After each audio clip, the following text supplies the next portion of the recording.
औज़ुबिल्लाहि बिस्मिल्लाहिर्रहमानिर्रहीम क़ाल रब्बि इश्रह ली सदरी वयस्सिर ली अमरी वहलुल उक़दतम मिन लिसानी यफ़क़हू क़ौली व लैसा लिल इंसानि इल्ला मा सआ। अस्सलाम वालेकुम फ्रेंड्स, उम्मीद करता हूँ कि आप सब लोग खैरियत से होंगे और अपनी अपनी ज़िंदगियों में बहुत सारा एंजॉय कर रहे होंगे। अगेन आप लोगों को मैं अपने इस यूट्यूब चैनल पे वेलकम करता हूँ। बेसिकली हम लोग देख रहे थे एसिड और बेस का जो है ना वो डिफरेंट जो थेरीज़ हैं, जो डिफरेंट साइंटिस्ट ने एसिड और बेस की थेरीज़ बताई हैं वो हम देख रहे थे। तो सबसे पहले हमने आर्हीनियस कॉन्सेप्ट पढ़ा था, Arrhenius concept of acid and base. Arrhenius के बाद चूँकि आर्हीनियस के कॉन्सेप्ट के अंदर कुछ लिमिटेशंस थी, वो जो आर्हीनियस का कॉन्सेप्ट था कुछ सब्सटेंसेस उसको फॉलो नहीं कर रहे थे, हमने देखा था, जिस तरह कार्बन डाइऑक्साइड और अमोनिया था। तो उसके बाद जो है ना एक नया कॉन्सेप्ट आया, ब्रॉन्स्टेड एंड लोरी कॉन्सेप्ट, या जिसको आप ब्रॉन्स्टेड लोरी कॉन्सेप्ट भी कहते हैं, Bronsted Lowry concept of acid and base. यहाँ पे आप लोगों को एक चीज़ बताता चलूँ कि साइंस के अंदर जब भी कोई एक साइंटिस्ट अपनी थ्योरी या अपना कॉन्सेप्ट पेश करता है, तो जो बाकी साइंटिस्ट होते हैं उस फील्ड के अंदर वो उस कॉन्सेप्ट को गलत करने की कोशिश करते हैं, उसको रॉन्ग प्रूव करने की कोशिश करते हैं किसी ना किसी तरह। ठीक है, जब वो रॉन्ग प्रूव नहीं हो पाता उनसे बहुत लंबे अरसे तक, देन जो है ना वो लॉ बन जाता है। ठीक है, जिसको यानी कि सब फॉलो करते हैं। लेकिन अगर उसके अंदर से मिस्टेक्स निकल आए तो वो जस्ट एक थ्योरी रह जाती है और उसको जो है ना यानी कि एक्सेप्ट नहीं किया जाता, करेक्ट एक्सेप्ट नहीं किया जाता उसको। तो बेसिकली जब आर्हीनियस के कॉन्सेप्ट के अंदर लिमिटेशंस आई, बहुत सारे सब्सटेंसेस देखे गए जो आर्हीनियस के कॉन्सेप्ट को फॉलो नहीं कर रहे थे, तो फिर जो है ना ब्रॉन्स्टेड एंड लोरी कॉन्सेप्ट यानी कि बाकी जो साइंटिस्ट थे उन्होंने सोचना शुरू कर दिया। अब देखिए, आर्हीनियस का कॉन्सेप्ट था शायद 1787 में, और जबकि ब्रॉन्स्टेड एंड लोरी कॉन्सेप्ट जो आ रहा है ये 1923 में आ रहा है, यानी इतने अरसे बाद जाके जो है ना फिर साइंटिस्ट ने इसके अंदर इम्प्रूवमेंट लाई, एक नई थ्योरी पेश की। ठीक है, तो देखते हैं। In 1923 Danish chemist Bronsted and English chemist Lowry independently presented their theories of acid and bases. Basically एक दानिश केमिस्ट थे ब्रॉन्स्टेड और इंग्लिश केमिस्ट थे लोरी, उन्होंने अपनी अलग अलग से यानी कि दोनों अलग अलग से अपनी अपनी थ्योरीज पेश की उन्होंने। ठीक है, जिसके बाद उसके बाद जो है ना इन दोनों कॉन्सेप्ट को इकट्ठा किया गया। तो देखते हैं इनके अकॉर्डिंग एसिड और बेस की डेफिनेशन क्या है। According to Bronsted-Lowry concept, an acid is a substance molecule or ion that can donate a proton to an other substance। यानी कि एसिड एक ऐसा सब्सटेंस होगा जो दूसरे सब्सटेंस को प्रोटॉन डोनेट करेगा। आर्हीनियस कॉन्सेप्ट के अंदर हमने एसिड की डेफिनेशन देखी थी कि एसिड एक ऐसा सब्सटेंस है, जब आप उसको वाटर के अंदर डिजोल्व करेंगे, डिसोसिएट करेंगे, वो टूटेगा, तो देन जो है ना वाटर के अंदर वो H पॉजिटिव आयन रिलीज करेगा। ठीक है, ये किसकी डेफिनेशन थी? आर्हीनियस कॉन्सेप्ट की। जबकि ब्रॉन्स्टेड लोरी कॉन्सेप्ट के अकॉर्डिंग एसिड एक ऐसा सब्सटेंस है जो दूसरे सब्सटेंस को प्रोटॉन डोनेट करेगा। ठीक है, यहाँ पे प्रोटॉन डोनेट कर रहा है, रिलीज नहीं कर रहा बल्कि दे रहा है दूसरे सब्सटेंस को। तो यहाँ से साबित क्या होता है कि यहाँ पे दो सब्सटेंसेस इकट्ठे होंगे, दो इकट्ठे होंगे यानी कि एक प्रोटॉन देगा तो तभी दूसरा लेगा ना। तो इसका मतलब है कि यहाँ पे दो सब्सटेंसेस इकट्ठे होंगे। बेस की डेफिनेशन क्या है? Base is a substance that can accept a proton from another substance. यानी कि बेस एक ऐसा सब्सटेंस है जो एसिड अपना प्रोटॉन लूज कर रहा है या दे रहा है, डोनेट कर रहा है, तो वो क्या कर रहा है? एक्सेप्ट कर रहा है। तो जब वो प्रोटॉन एक्सेप्ट कर रहा है तो वो क्या कहलाएगा? बेस कहलाएगा। ठीक है, यानी कि एक सब्सटेंस अपना प्रोटॉन डोनेट कर रहा है दूसरे सब्सटेंस को, तो इसको क्या कहेंगे? एसिड। जबकि दूसरा जो है वो प्रोटॉन एक्सेप्ट कर रहा है इस सब्सटेंस से, तो वो दूसरे वाला क्या हो गया? बेस हो गया। ठीक है, इस तरह जो है ना यानी कि एसिड और बेस को एक्सप्लेन करने के लिए यहाँ पे दो सब्सटेंसेस का इकट्ठा होना ज़रूरी है। किसके कॉन्सेप्ट के अकॉर्डिंग? ब्रॉन्स्टेड लोरी कॉन्सेप्ट के अकॉर्डिंग। एग्जाम्पल देखते हैं, एग्जाम्पल से ज़्यादा बेस्ट समझ आएगी आप लोगों को। यहाँ पे हमारे पास है HCl। ठीक है, साथ में हमारे पास है अमोनिया। यहाँ पे आप देखें HCl जो है अपना प्रोटॉन दे रहा है, किसको? अमोनिया को दे रहा है। जब अमोनिया को प्रोटॉन दे रहा है तो ये किसके अंदर कन्वर्ट हो गया? NH4 पॉजिटिव के अंदर। ठीक है, अब देखिए अमोनिया क्या है? न्यूट्रल है। ये क्या दे रहा है? ये H पॉजिटिव दे रहा है। ठीक है, प्रोटॉन। ये आप देखिए एसिड की डेफिनेशन, प्रोटॉन दे रहा है। जब ये H पॉजिटिव देगा तो जाहिर है ये न्यूट्रल था पहले, न्यूट्रल के अंदर जब H पॉजिटिव आप ऐड करेंगे तो क्या हो जाएगा? NH4 पॉजिटिव हो जाएगा। ठीक है, एक पॉजिटिव चार्ज आ जाएगा इसके ऊपर। तो साथ में जो है ना ये क्लोराइड आयन जो है, ये क्लोराइड नेगेटिव आयन, ये सेपरेट हो जाएगा, अलग हो जाएगा। तो यहाँ पे आप देख रहे हैं HCl अपना प्रोटॉन दे रहा है, तो ये क्या कहला रहा है? एसिड कहला रहा है। जबकि अमोनिया इससे प्रोटॉन एक्सेप्ट करके NH4 पॉजिटिव के अंदर कन्वर्ट हो रहा है, तो अमोनिया क्या कहला रहा है? यहाँ पे बेस कहला रहा है। जबकि हमने आर्हीनियस कॉन्सेप्ट के अंदर देखा था अमोनिया को हम एक्सप्लेन नहीं थे कर सके आर्हीनियस कॉन्सेप्ट के अकॉर्डिंग, लेकिन ब्रॉन्स्टेड एंड लोरी का कॉन्सेप्ट अमोनिया को एक्सप्लेन कर गया। ठीक है, तो यहाँ पे here HCl acts as an acid while ammonia acts as base. Similarly एक एग्जांपल और ले लेते हैं यहाँ पे, HCl को जब वाटर के अंदर डिजोल्व करते हैं तो यहाँ पे जो है ना H2O जो है ये H पॉजिटिव आयन एक्सेप्ट कर रहा है, किससे? HCl से, यानी कि HCl H पॉजिटिव आयन या प्रोटॉन दे रहा है वाटर को, तो HCl क्या एक्ट कर रहा है? एज ए एसिड, और वाटर प्रोटॉन एक्सेप्ट कर रहा है और किसके अंदर कन्वर्ट हो रहा है? हाइड्रोनियम आयन के अंदर, H3O पॉजिटिव के अंदर कन्वर्ट हो रहा है। तो इसको बेसिकली क्या कहेंगे, ये जो वाटर है फिर ये क्या होगा? ये बेस होगा, बेस एज एक्ट करेगा क्योंकि वाटर यहाँ पे प्रोटॉन एक्सेप्ट कर रहा है, ठीक है। साथ में अगेन जो है ना क्लोराइड आयन जनरेट हो गया। अच्छा, ये तो हमारे पास था इक्वेशन के लेफ्ट साइड पे। बेसिकली ये जो रिएक्शन होता है एसिड और बेस का, जब हम दो सब्सटेंसेस को आपस में मिलाते हैं तो ये एक इरिवर्सिबल रिएक्शन होता है। इरिवर्सिबल रिएक्शन के अंदर आपको पता है कि रिएक्शन लेफ्ट टू राइट भी होता है, और जब रिवर्स रिएक्शन होता है तो वो क्या होता है? राइट टू लेफ्ट भी होता है, ठीक है। तो ये पहले लेफ्ट टू राइट हो रहा है, यानी कि ये एसिड एक्ट कर रहा है, ये बेस एक्ट कर रहा है एज अ वाटर, ठीक है। लेकिन जब रिएक्शन रिवर्स होगा तो फिर जो है जाहिर है प्रोडक्ट आपस में क्या करती है? रिएक्ट करती हैं। प्रोडक्ट रिएक्ट करके रिएक्टेंट अगेन जनरेट करती हैं। रिवर्स रिएक्शन में यही होता है ना, पहले चैप्टर के अंदर पढ़ चुके हैं।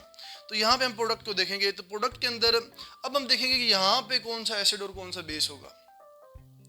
तो यहाँ पे हमारे पास जो H3 पॉजिटिव आयन होगा ये एज अ क्या कहलाएगा? कॉन्जुगेट एसिड, जबकि इसके साथ वाला जो होगा क्लोराइड आयन नेगेटिव, इसको बोलेंगे कॉन्जुगेट बेस। हमारे पास जो कॉन्जुगेट बेस जनरेट हुई है वो किससे जनरेट हुई है? एसिड से जनरेट हुई है। ये चीज़ ध्यान में रखिएगा, जो कॉन्जुगेट एसिड और कॉन्जुगेट बेस जनरेट होंगे वो अपोजिट एसिड और बेस से जनरेट होंगे। मींस कि कैसे? अब ये देखें, ये जो H3 पॉजिटिव आयन है ये किससे जनरेट हो रहा है? बेस से जनरेट हो रहा है। तो ये इसका क्या हो गया? कॉन्जुगेट एसिड, ठीक है। और ये एसिड है HCl, तो इसकी क्या हो गई? कॉन्जुगेट बेस, यानी एसिड की कॉन्जुगेट बेस होगी और बेस का कॉन्जुगेट एसिड होगा प्रोडक्ट के अंदर। समझ आ गई है? इस तरह कॉन्जुगेट एसिड और कॉन्जुगेट बेस आपस में दोबारा रिएक्शन करके, अब यहाँ पे अब देखें ना कैसे ये कॉन्जुगेट एसिड कैसे है। अब इसने अगेन प्रोटॉन देना है, इसने प्रोटॉन देना है इसको, क्लोराइड आयन को। जब ये प्रोटॉन देगा तो ये क्या कहलाएगा? एसिड कहलाएगा। तो ये क्या होगा? कॉन्जुगेट एसिड हो गया। अब सिमिलरली क्लोराइड आयन है, इसने प्रोटॉन एक्सेप्ट करना है तो ये क्या होगा? कॉन्जुगेट बेस हो गया। Simple is that.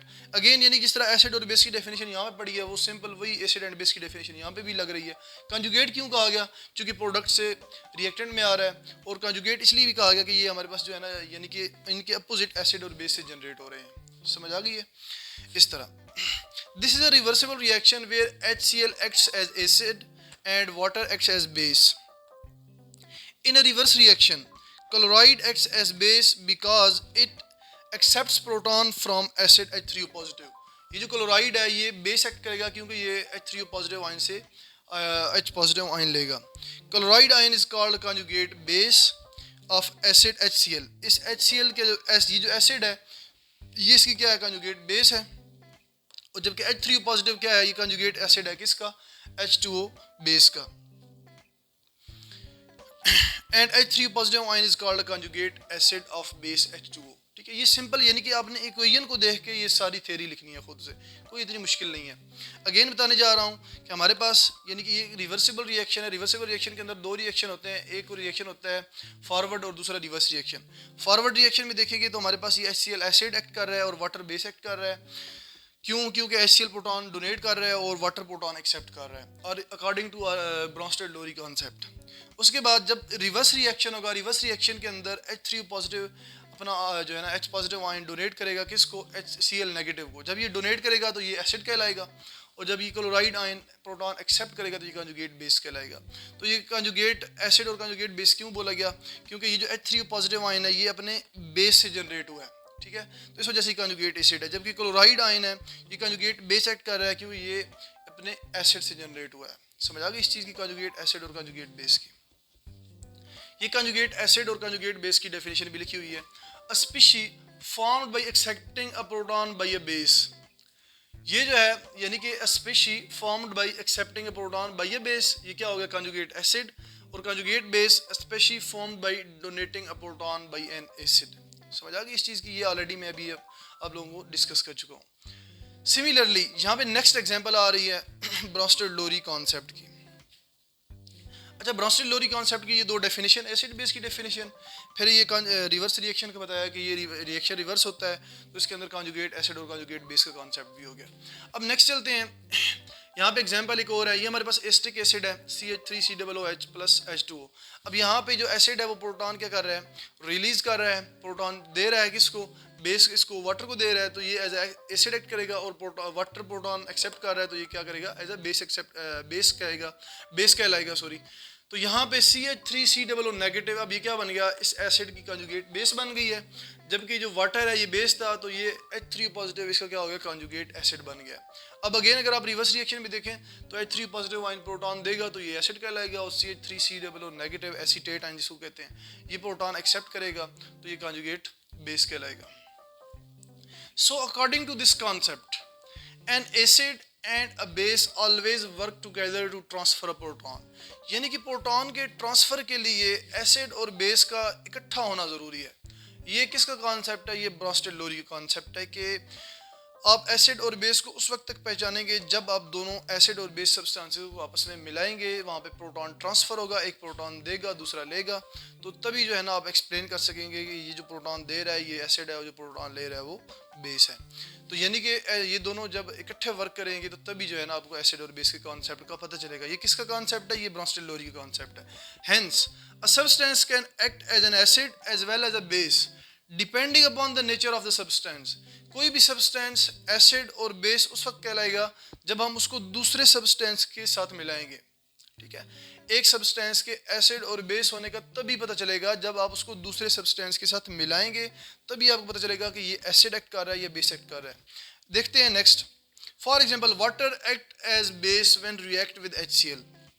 यहाँ पे आप देख रहे हैं HCl के साथ, ये HCl के साथ वाटर का रिएक्शन करवा रहे हैं, तो यहाँ पे जो वाटर है ये एज ए बेस एक्ट कर रहा है, क्योंकि HCl जो है ये प्रोटॉन दे रहा है, ठीक है। ये मोर एसिडिक है वाटर से। अब दोनों सब्सटेंसेस क्या हैं, यानी कि ये भी एसिडिक है और ये क्या है, ये इससे लेस एसिडिक है वाटर। तो क्या है कि जब ये मोर एसिडिक है तो ये एसिड कहलाएगा, और जब वाटर जो है ये लेस एसिडिक है तो ये बेस कहलाएगा, यानी कि इसकी एसिडिटी की पावर कम है तो ये बेस कहलाएगा यहाँ पे, ठीक है। तो यहाँ पे water as a base act कर रहा है, लेकिन water acts as an acid when react with ammonia. जब ये अमोनिया के साथ रिएक्शन करेगा, वाटर, अमोनिया और वाटर को आप मिलाएंगे तो देन जो है water as an acid act करेगा, यानी कि वाटर प्रोटॉन देगा यहाँ पे। तो यहाँ पे क्या होगा, वाटर अपना प्रोटॉन देगा किसको, अमोनिया को, तो ये किस में कन्वर्ट हो जाएगा, NH4 पॉजिटिव में, और साथ में जो है ना ये यहाँ पे हाइड्रोक्सल आयन या हाइड्रो ऑक्साइड आयन जो है ना वो बच जाएगा पीछे। अब यहाँ पे ये क्या है, ये एसिड एक्ट कर रहा है और अमोनिया क्या कर रहा है, एज ए बेस एक्ट कर रहा है। और यहाँ पे अगर रिवर्स रिएक्शन में देखें तो अमोनिया जो है इसकी क्या है, कंजुगेट एसिड है, क्योंकि अमोनिया ने प्रोटॉन देना है, और जो हाइड्रो ऑक्साइड आयन है ये है कंजुगेट बेस के तौर पे एक्ट कर रहा है, क्योंकि इसने प्रोटॉन एक्सेप्ट करना है जब ये रिवर्स रिएक्शन होगा। समझ आ गई इस चीज़ की। Such a substance that can behave as an acid as well as a base is called amphoteric। ऐसा सब्सटेंस जो जब जिसको एक एसिड के साथ मिलाया जाए तो वो बेस के तौर पे एक्ट करे, और जब उसको बेस के साथ मिलाया जाए तो वो एसिड के तौर पे एक्ट करे, तो उसको हम क्या कहते हैं, एम्फोटेरिक सब्सटेंस। लाइक एग्जांपल किसकी है, वाटर की एग्जांपल है। अब नेक्स्ट चलते हैं कि इस कॉन्सेप्ट की लिमिटेशंस क्या हैं, ये कॉन्सेप्ट कहाँ कहाँ पे वायलेट कर रहा है वो हम चल के आगे देखते हैं। नेक्स्ट है हमारे पास लिमिटेशन ऑफ ब्रोंस्टेड-लोरी कॉन्सेप्ट। ब्रोंस्टेड-लोरी कॉन्सेप्ट की लिमिटेशंस क्या हैं, या ये जो इनकी थ्योरी थी वो कहाँ पे वायलेट कर रही है, ठीक है। जिस तरह हमने आर्रीनियस की लिमिटेशंस देखी थी, इस तरह ब्रोंस्टेड-लोरी कॉन्सेप्ट की भी लिमिटेशंस हैं। So it was observed that certain substances which behave an acid though they do not have the ability to donate a proton। हमने बेसिकली ब्रोंस्टेड-लोरी कॉन्सेप्ट के अकॉर्डिंग क्या देखा कि एसिड वो सब्सटेंस होता है जो प्रोटॉन डोनेट करे दूसरे सब्सटेंस को, ठीक है।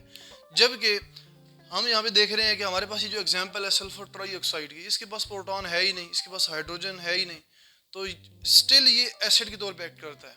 ये SO3 जो है ये एसिड के तौर पे एक्ट करता है, लेकिन स्टिल इसके पास प्रोटॉन है नहीं, तो फिर ब्रोंस्टेड-लोरी कॉन्सेप्ट के अकॉर्डिंग इसको कैसे एक्सप्लेन करेंगे, यहाँ पे वायलेशन हो गई।